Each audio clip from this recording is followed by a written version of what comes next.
اب یہ جو بات ہے کہ بچپن میں سیکھا ہوا علم پتھر پر نشان کے مانند ہوتا ہے، وہ نشان کیسے لگائے جاتے ہیں؟ کیا آپ نے کبھی غور کیا ہم بچوں کے بچپن میں کیا نقش و نگار کر رہے ہیں، وہ نقش و نگار کیسے کیے جاتے ہیں؟ ایک چیز ہے کہ ہم ان کو بتاتے ہیں، یعنی وہ جو ہم نقش کھینچ رہے ہوتے ہیں وہ ہم کو بتاتے ہیں، اور ایک چیز ہے ہم سکھاتے ہیں۔ بتا ہم وہ رہے ہوتے ہیں جو ہم زبان سے بول رہے ہوتے ہیں، یعنی زبان میں ہم باقاعدہ ان کو نصیحت کرتے ہیں کہ یہ کرو اور یہ نہیں کرو، یہ جی ہم بچپن کی جو ہے لکیریں کھینچ رہے ہیں۔ ایسا نہیں ہوتا۔ ایک چیز ہے ہم اپنے رویوں سے، اپنے کردار سے ان کو سکھا رہے ہوتے ہیں۔ آپ لاکھ کہیں کل کو کہ بچوں آپس میں جھگڑا نہیں کرو، پیار محبت کے ساتھ رہو، یہ کیسے ہو سکتا ہے کہ جو بات آپ بتا رہے ہیں اور جو آپ سکھا چکے ہیں ان کو وہ اپوزٹ ہوگی تو وہ کس چیز کو لیں گے؟ یقیناً وہ جو سیکھ چکے ہیں، لاکھ آپ کہیں کہ جھگڑا نہیں کرو، لیکن جو آپ سکھا چکے ان کو، وہ سیکھ چکے بچے اب کبھی نہیں اس سے ٹلنے والے، کیونکہ وہ تو پتھر پہ لکیر لگ گئی۔ وہ لکیر کس نے کھینچی تھی بتائیں؟ جھگڑا پہلے کس نے کیا تھا؟ جب والدین آپس میں جھگڑا کرتے ہیں نا، آپس میں کریں یا کسی سے کریں، وہ بچوں کے نقش کے اندر بیٹھ چکا ہوتا ہے۔ جو بچے آبزرو کر رہے ہوتے ہیں، جو بچے دیکھ رہے ہوتے ہیں، وہ سیکھ رہے ہوتے ہیں۔ آپ کے زبان کا کہا وہ بعد میں دیکھتے ہیں، آپ کا کیا ہوا وہ پہلے دیکھ چکے ہوتے ہیں، تو بعد میں پھر آپ کے وہ بولنے کی حیثیت وہ نہیں رہتی۔ جب اپوزٹ ہو نا تو پھر بولنے کی حیثیت نہیں رہتی۔ جب انہوں نے شروع میں دیکھا ماں باپ کو جھگڑا کرتے تو انہوں نے بھی تو یہی طرز زندگی اپنانا نا۔ جب انہوں نے دیکھا ہی نہیں کہ ماں باپ بھی کسی سے پیار کے ساتھ بات کر رہے ہیں، کسی سے پیار کے ساتھ رہ رہے ہیں، تو یقیناً وہ نہیں لائیں گے۔ انہوں نے شروع میں دیکھا ہی نہیں کہ ماں باپ جو ہیں وہ مناسب الفاظ کا چناؤ کر کے بات کر رہے ہیں، سوچ سمجھ کے بات کر رہے ہیں، نہیں دیکھا۔ انہوں نے یہ دیکھا کہ دھڑلے سے یوں گالی نکالتے ہیں اور بات ختم ہو جاتی ہے، اپنا غصہ اتار دیتے ہیں۔ تو بچے بھی تو اسی طرح غصہ اتاریں گے نا۔ چھوٹے چھوٹے بچے یقین کریں جب گالی سنتے ہیں نا ان کے منہ سے تو حیرت ہوتی ہے کہ ان کو پتہ بھی نہیں ہوتا اس گالی کا مطلب کیا ہے، ان کو نہیں پتا کہ ہم کتنی بڑی بات کر رہے ہیں، لیکن ان کے نزدیک بس یہ پتا ہے کہ جب غصہ اتارنا ہے نا تو یوں الفاظ بولیں تو غصہ اتر جاتا ہے، کیونکہ انہوں نے دیکھا ہوتا ہے، ان کے اندر نقش ہو چکی ہوتی ہیں یہ باتیں کہ میرے ماں باپ کو جب غصہ آیا انہوں نے یوں الفاظ بولے، گالی نکالی، ساتھ اس طرح کے پوز اختیار کیے تو بعد میں ٹھنڈے ہو گئے۔ تو انہوں نے بھی یہی طرز عمل اپنایا۔ جی ہاں، بچوں نے ماں کو ہمیشہ دیکھا ہے کہ وہ بدلہ لینے کا سوچ رہی ہے، ہمیشہ وہ اندر کڑتی رہتی ہے کہ کس طرح اس کی میں ایسی کی تیسی کروں۔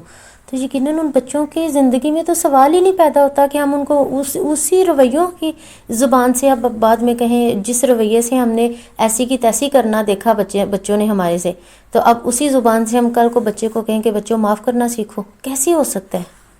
یا ایک بچے نے ہمیشہ ماں کو معاف کرتے دیکھا ہے کہ اس کی پرسنالٹی ہی اس نے یہ دیکھی ہے کہ ماں نے ہمیشہ کہا ہے چلو کوئی بات نہیں، چلو جانے دو، خیر ہے تو معاف کر دو، تو وہ کیسے ہو سکتا ہے کہ اس کے اندر بدلے کے جذبات ہیں؟ وہ کہاں سے آئیں گے؟ بدلہ لینا اس نے کس سے سیکھنا ہے؟ ماں ہی تو ہے پہلی درسگاہ جس سے اس نے یہ ساری چیزیں سیکھنی ہے۔ جب ایک ماں کا رویہ اس نے دیکھا ہے کہ وہ بہت تمیز کے ساتھ لوگوں سے بات کرتی ہے تو یقیناً اس میں بھی تمیز آئے گی، لیکن جب وہ بدتمیز دیکھے گا، لاکھ آپ اس کو تمیز سکھائیں، لاکھ آپ اچھی سے اچھی جو ہے وہ اسکول ان کے لیے معیاری اسکول ڈھونڈیں، لیکن جب آپ نے ان کو بدتمیزی آپ کے ان کے بچپن میں نقش کر دی ہے نا تو وہ کبھی نہیں بدلنے والی۔ یقیناً وہ بچے بھی بدتمیز پیدا ہوں گے۔ پیدا کیا ہونے ہیں؟ پیدا تو ہو چکے، وہ پھر یہی کچھ پروان چڑھیں گے۔ ایک بچے نے ہمیشہ ماں کے ساتھ جاتے دیکھا ہے کہ ماں لوتیاں لگانے والی ہے، ادھر کی بات ادھر کر رہی ہے، ادھر کی ادھر کر رہی ہے، جس سے فساد کریٹ ہو رہے ہیں۔ وہ رویے، وہ جو ہے ایکسپریشنز بچہ نوٹ کر رہا ہے، وہ نقش ہو چکے ہیں اس کے جو ہے بچپن میں۔ تو آپ کیسے اس کو صلح کرنا سکھا سکتے ہیں؟ کیسے آپ اس کو کہہ سکتے ہیں کہ آپس میں صلح جو ہے وہ کروانی چاہیے، دو لوگوں کے دلوں کو جوڑنا چاہیے، جبکہ اس نے دو لوگوں کے دلوں کو توڑتے ہوئے ہمیشہ والدین کو دیکھا ہے؟ تو یقیناً ہم بچوں کے نقش کر چکے۔ یہاں ایک بچہ دیکھتا ہے کہ ماں باپ جو ہیں وہ ہمیشہ یہ کوشش کر رہے ہوتے ہیں کہ دو دل جڑے رہیں، کوئی بات نہیں، ان میں صلح کروا دی جائے، حتی الامکان یہ ماحول جو ہے پرسکون ہو، تو بچے کے اندر یہ لوتیاں لگانے والی عادت کہاں سے آ سکتی ہے؟ کبھی نہیں آ سکتی، کیونکہ وہ اچھے نقش ہم نے چھوڑے ان کے لیے۔ ہم بچوں کو خود ہی پہلے غیبت سکھاتے ہیں اور بعد میں بڑے ہونے پر ان کو تعلیم دینا شروع کر دیتے ہیں کہ غیبت جو ہے وہ زنا سے بھی بڑا گناہ ہے، غیبت جو ہے وہ نہیں کرنی چاہیے، لیکن نقش ہم کر چکے بچوں کے ذہنوں میں۔ بچوں نے دیکھا ہے کہ جب بھی ہم ماں کے پاس آتے ہیں، ماں پوچھتی ہے چپکے سے، بتاؤ ذرا پپھو کیا کہہ رہی تھیں، پپھو کس کے خلاف بات کر رہی تھیں، دادو کس کے خلاف کر رہی تھیں، وہ ماموں نے کس کو بھڑکا دیا تھا تو نانا ابو بھڑک اٹھے تھے، وغیرہ وغیرہ۔ ہم بڑے رشتوں کے نام لے لے کر ہم کہتی ہیں بھابھی فلاں کی کیا کہہ رہی ہے، ذرا دیکھو چچی کیا کہہ رہی ہے۔ یعنی اس طرح کے رویے اپنا کے ہم بچوں کے ساتھ بچوں کے اندر کیا چیز پیدا کرنا چاہ رہے ہیں؟ ایک تو ان کے اندر جاسوسی کی عادت بہت زیادہ بڑھے گی، غیبتیں بہت زیادہ بڑھیں گی، بدگمانیاں بہت زیادہ ہوں گی، اندازہ بھی نہیں ہوتا کہ ہم یعنی اس طرح کر کے بچوں کے اندر کیا جو ہے وہ چھوڑ رہے ہیں، جو تربیت چھوڑ رہے ہیں۔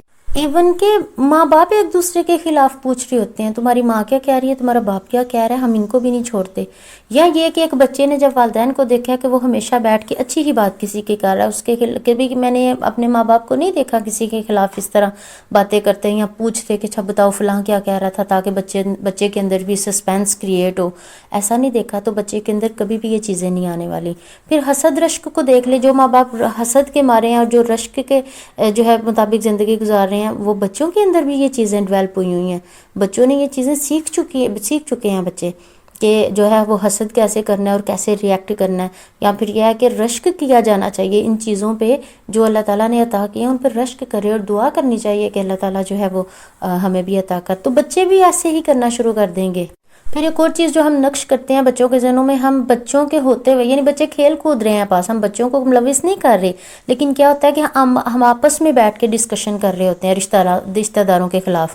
سسرالی رشتے ہیں، میکے والے رشتے ہیں، ہمسائے ہیں، دوست احباب ہیں یا تعلقات والے ہیں، کچھ بھی ہیں، ہم ان کے خلاف مسلسل جب ڈسکشن کرتے ہیں، فلاں ایسا، فلاں نے ایسے کہا، فلاں تو اتنا برا لگ رہا تھا، یعنی ایسی ڈسکشن ہم کرتے ہیں کہ جو بچے انکانشیسلی ان کو اڈاپٹ کر رہے ہوتے ہیں. یعنی وہ ان کا دھیان ہمیں لگتا ہے نا وہ کھلونوں کی طرف ہے، لیکن بظاہر کیا ہوتا ہے کہ وہ ایک ایک چیز ہم سے سیکھ رہے ہوتے ہیں اور ان کے اندر ہم نقش اچھی طرح کر چکے ہوتے ہیں، ہمیں اندازہ بھی نہیں ہوتا. پھر ہم بڑے ہوتے ہیں تو ہم کہتے ہیں بدگمانی نہیں کرنی چاہیے، جبکہ وہ ہم سکھا چکے، خود ہم بدگمان ہوئے، خود ہم نے، ایون کہ ہم بچوں کو ان کے رشتوں سے دور کر دیتے ہیں بالفرض.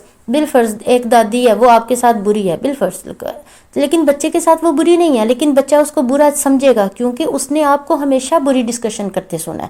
اگر نانی بری نہیں ہے تو لیکن آپ کے لیے اس نے کچھ برا کیا، آپ نے اس کو ڈسکس کیا، تو پھر بچے کے اندر بھی وہ چیزیں آنی شروع ہو جائیں گی. وہ سمجھنے لگ جائے گا ہاں فلاں جو ہے وہ رشتہ وہ برا ہے کیونکہ اس نے میری ماں کے ساتھ ایسا کیا. تو ضروری نہیں ہوتا کہ جو رشتہ آپ کے ساتھ سنسیئر نہیں وہ کسی کے ساتھ بھی نہیں ہو سکتے. آپ کے ساتھ کوئی اونچ نیچ ہو گئی ہے لیکن آپ کے بچوں کے ساتھ وہ رشتہ سنسیئر ہے، لیکن آپ سنسیئر نہیں ہونے دیتے اس کو، کیونکہ آپ نے وہ جو ڈسکشن کی تھی نا وہ بچے کے اندر نقش ہو چکی.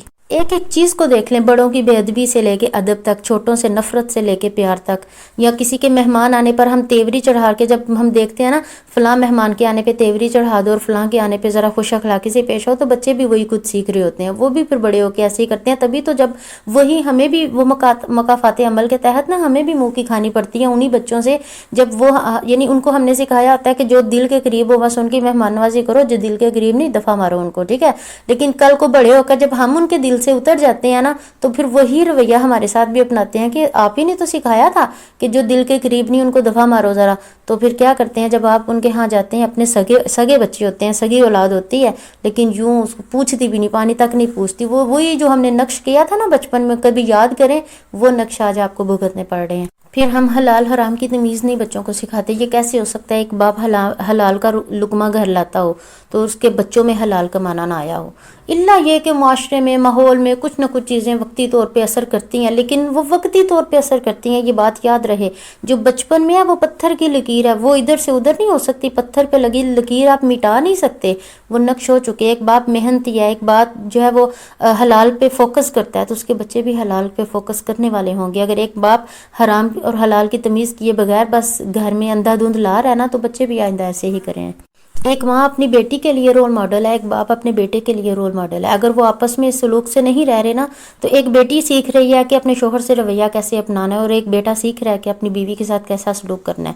تو یقیناً وہ کل کو یہی کچھ کریں گے جو آج آپ آپس میں کر رہے ہیں. ایسا نہیں ہوتا کہ آپ اپنی بہو کے ساتھ اچھا کریں گے تو کل کو وہ اپنی بہو کے ساتھ اچھا کرے گی. وہ تو یہ چیزیں بہت دور کی بات ہیں. پہلے اپنے بچوں کو تو سکھائیں اپنے ساتھی کے ساتھ کیسے رہنا ہے. تو اگر آپ اپنے ساتھی کے ساتھ جیسا رہ رہے ہیں، اچھا رہ رہے ہیں تو وہ اچھا رہیں گے، برا رہ رہے ہیں تو وہ بھی یہی کچھ سیکھیں گے. تبھی تو اکثر بیٹیاں کیا ہے اپنی ماں کو فالو کر رہی ہوتی ہیں، بیٹے کیا ہے اپنی نسل کو، وہ خاندان مشہور ہو جاتا ہے، یہ فلاں خاندان سے ہیں، خاندان اسی طرح مشہور ہو جاتے ہیں نا، کیونکہ باپ کے نقش قدم پہ ہوتی ہے اولاد. ایک ماں نے اور ایک باپ نے اپنی بیٹی اور بیٹے پہ جو نقش چھوڑے ہیں نا بچپن میں، جو انہوں نے اپنے آپس میں رویہ دکھایا بچوں کو، تو کل کو یہی کچھ ہوگا.